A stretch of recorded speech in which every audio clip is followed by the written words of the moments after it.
It was like a claw. The fingers were bent and twisted, a ghostly, bloodless white. It was tapping on the glass, now softly at first, then louder. Part of me wanted to leap up and run to the window. Instead, I drew the sheets around my chin and told Charmaine to wake up. Her snoring continued. The hand was trying to force the window open. My skin was tingling, my pillow damp with cold sweat. Charmaine, I pleaded. She didn't stir. The window was rattling as the hand applied more pressure. I swallowed a scream.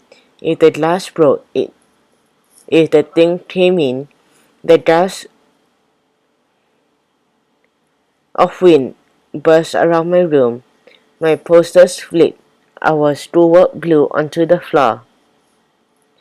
My alarm clock toppled over. Stop blowing on me, groaned Charmaine. I reached over and shook her. Wake up, someone's trying to get in the room. She sat bolt upright, rubbing her eyes. What are you talking about? She gasped. What time is it? The hand was gripping the edge of the window now and shaking it violently. But when Charmaine spun around, it vanished. What's happening? She demanded. Even in the pale moonlight, she could see all my posters were crooked. There were papers and notes all over the floor. Why did you mess up your room? It was the hand, I crowed. The hand at the window. Jean Tan, Charmaine fled. Stop trying to scare me all the time. But I saw it. I jumped up and ran to the window. All I could see was the shadowy park below. Somewhere on the distant horizon, lightning flashed. There was a hand. It was trying to get in. I stared at the glass. Someone was trying to force open the window. Suddenly something on the glass caught my attention. The moonlight had picked up a mark on the window. I stooped to examine it. It was a smudge. No, it was bigger than a smudge.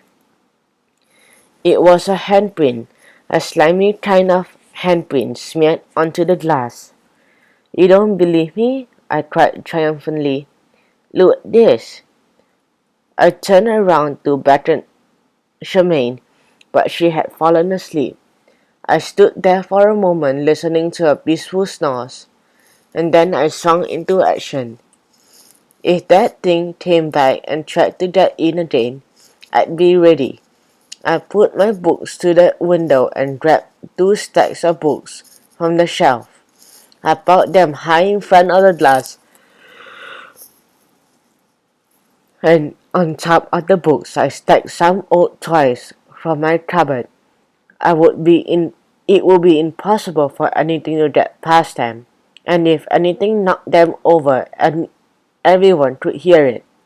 Then I fell back into my bed and stared at the ceiling, and when at last my eyes began to close, felt safer.